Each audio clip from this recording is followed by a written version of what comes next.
The ancient Greeks taught the virtue of arete, an idea of moral excellence that expresses itself in everything we do.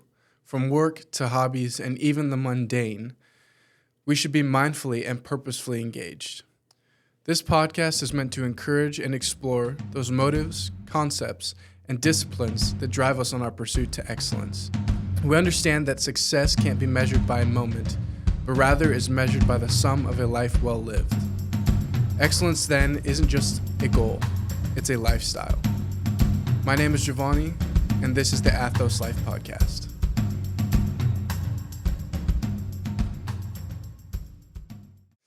Hey everyone, and welcome to the Athos Life Podcast. This is episode 1. I'm Jovany Parriott, and I'm here with Joe Stout, the president of Mount Capra. So we just, in this first episode here, want to do a brief introduction about who we are, and as well as our companies and what we kind of stand for. And just wanted to let you guys get to know us a little bit here in this first episode. So Joe, why don't you kind of introduce yourself and Mount Capra as well, and kind of we'll start there. I would love to. So again, my name is Joe Stout, and I've been the president here at Mount Capra since 2012. Mount Capra has existed pretty much in its current form since about 1985. At that time, my father, Frank, he took the company over from another father-son team that had been running it since 1928. So about 50 years before there was really a health food or a health nutrition mindset in the country, this other father-son team was running something called Briar Hills Dairy. And Briar Hills Dairy created raw goat milk cheese, and they created a nutritional supplement that we still sell today. So that's a little bit of our history. And again, my dad actually left the company in my care. That was his idea. Amazing. He left it in my care in 2012 so that he could go back to school in his 60s to become a naturopathic doctor, which he has since achieved. And he is now back, and we're running the company together. But that is a little bit of the history of Mount Capra. We like to call ourselves a 5th-generation family farm because both my parents, myself, and all of my kids and my wife live on the farm, and we run the farm together. So that's a little bit history of Mount Capra and where we've come from. Awesome. And if you could share a little bit, since you've taken over the company, kind of like your vision for the company and where you guys are headed, what kind of your goals been, how have you grown the company, any changes that you've made, and just kind of like with that long-term vision in mind. Yeah, absolutely. You know, it's interesting because when I first took over the business, I was 28 years old, and my main focus was don't screw it up, don't screw it up, don't screw it up. Your dad just hands you the keys to the car, don't put it in the ditch. And so I would say a lot of my leadership at that point was pretty reactive and kind of defensive, not defensive of criticism, but just defensive to like, how can we do things so that we can continue on this legacy that my dad has so faithfully worked for. Since then, I would say I've begun to get a much more of a proactive vision on here at Mount Capra, and so I'm excited to march into the future with this group of amazing team that we've got here at Mount Capra. It's truly amazing what these guys all can do, and Jovany has. You're going to hear about this here in a minute, but Jovany's done a lot of work with us that has been truly remarkable. So a lot of the success of Mount Capra is by the grace of God, but it's also because he blessed us with a lot of amazing people who have made this company a reality. Amen. And I've been here for 2 years now. I mean, and just in that 2 years, the company has grown exponentially. And it's been a blessing for me to be a part of that and to experience that just in the 2 years that I've been here. Sure. It's been a blessing. So now we'll dive into, now that we kind of have Mount Capra, which is our parent company, kind of dive into what Mount Athos is and how it came to be. When I first joined Mount Capra a couple years ago, I was in production, I was in bottling, and that's kind of where I started. And then I did a short internship in the business part of Mount Capra. And kind of my whole goal was like kind of put something together that's for school, but then also for the company. Because you were getting, sorry to interrupt, but you were working on and working towards still even a business degree, right? Yep. That's kind of slowed down since I've been working full time. I'm still going to should happen here in 2024, but actively getting a business degree. And one of my classes was an internship. Sure. Like work with a business and put a little package together for that business and how you could grow the company. Right. And so I was like, well, I'm a performance guy, sports performance. I like working out. I like lifting. Nah, I'm not. But so that was my whole goal. It's like, well, how could we grow this company? How could we take this niche of goat products and make it into something that I would use? I mean, we already had protein. I used our protein from the start.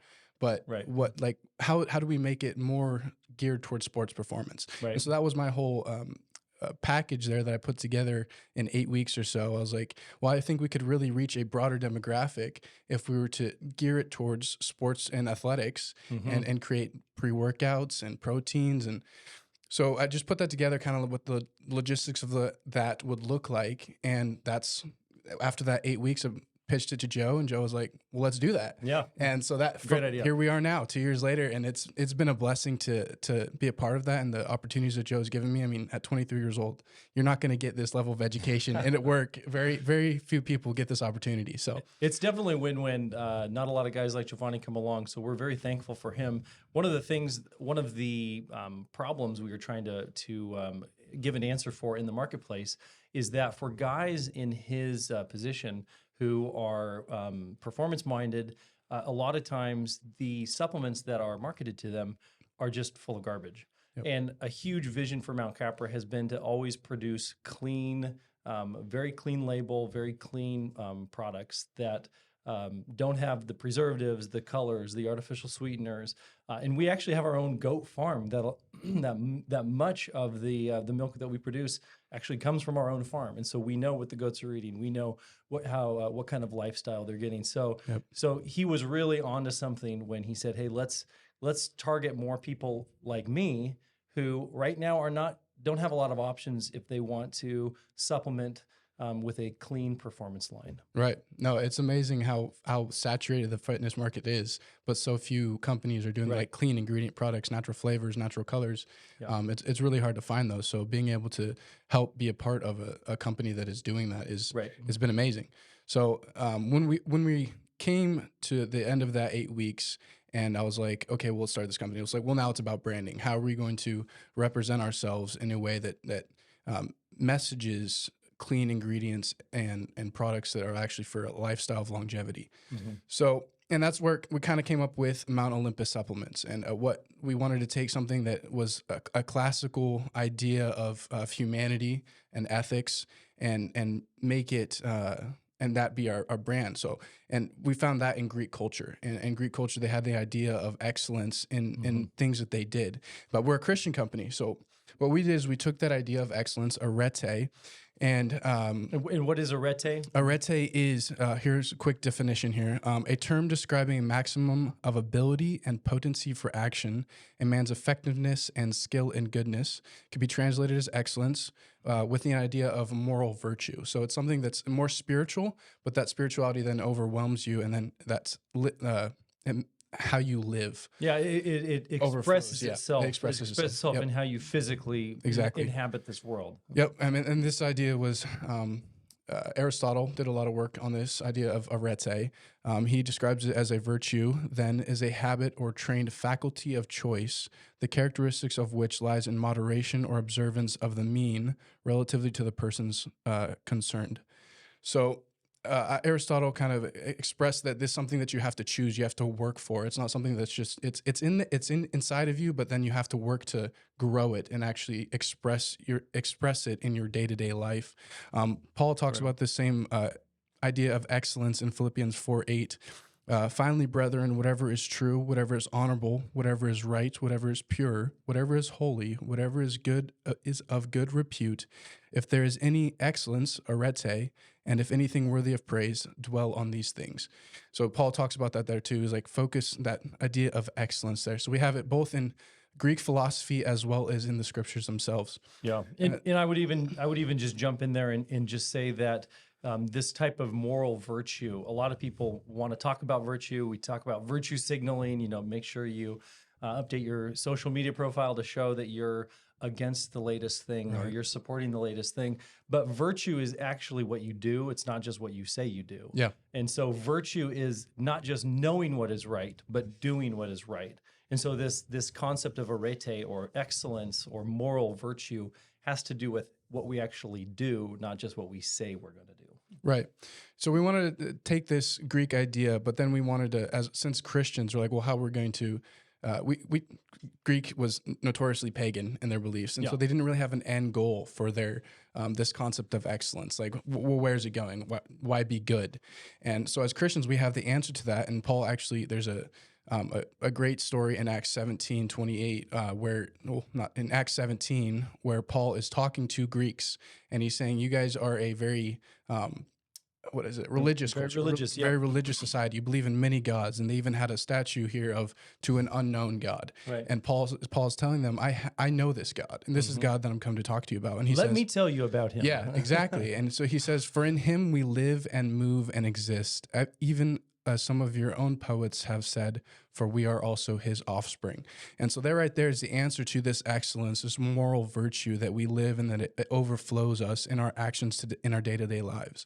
And so that's kind of where we wanted to establish our brand, is that's what we're going to push. We're going to push for this moral virtue, this excellence, for the purpose of glorifying God, knowing that from him is where we achieve our who we are as our being. Okay, but I'm a little confused here. So Yep. if I'm confused, that's not actually a hard thing. I get confused a lot. But I've heard two words now. I've heard Mount Athos and I've heard Mount Olympus. Yep. So let's clear that up a little bit. Yep. So when we first established Mount Olympus, it was like, well, what makes you think of Greek culture? Mount Olympus. This is the seat of the gods, and so that's kind of what we went with. It strikes in your mind immediately what we're talking about, that classical Greek culture. But as we continue to think about the brand, even a couple months into our first months of sales, After the launch, even. right after the launch, we were like, okay, well, we're still a young company. How can we express ourselves better? Maybe supplements limits us a little bit, and Mount Olympus has a little bit of a pagan idea to it. And we actually did some digging, and we found another mountain that's in Greece. It's in the northern part of Greece, Mount Athos. And Mount Athos has been a big part of Greek culture for a while, and it's now like not Greek culture, Christian culture as well. There's actually a legend, the Athonite legend of Mother Mary and Saint John getting shipwrecked on the island of Athos, and then coming to Mount Athos, and Mother Mary blesses this island, and since then it's been a center of Christian culture. Yeah. So Which it regardless of how you feel about the legend, Right, exactly. Right now, the mountain of Mount Athos means holy mountain. yeah, it means holy mountain. And so we're like, that fits more of where we want to be. It has Athos is you can tell it's a Greek name, but it's also if you do your digging on it, it's a Christian mountain. We've claimed that for Christ. So that's kind of where, and then with performance as well, it kind of opens us up in terms of like the supplements or the products we're going to create, and as well as content as well if we want to expand the brand. The other thing is that it wasn't as much even that Olympus seemed pagan, and so we didn't. It was something to do with that. But we believe that Christ is king over everything. Every pagan god will bow the knee to Christ, or has already. And so we were more seriously interested in making sure that our customers recognize that we were not just another hedonistic supplement company out there just trying to get you to look your best so that you can go live a life of hedonism. Right. And we felt like Mount Athos gave that better because we were so early on in our launch. We felt like, hey, we can be nimble, we can change on this, and so that's what we did. Yep, amen. So that's kind of the idea for Mount Athos Performance, and what the message that we want to be pushing here is an idea of a lifestyle fitness for the purpose of longevity. That's kind of what our brand is about. If we're talking about glorifying God, we don't want these one-off moments where we go to the gym and that's the gym, and then the rest of our lives is the rest of our lives. One thing flows into the other, whether that's work, whether that's church, whether that's working out. So each of these things flow into each other. And there's a quote from Miyamoto Musashi, this famous Japanese philosopher. But he says, if you know the way broadly, you see it in everything. So when it comes to fitness and performance, you have to apply discipline to see benefits.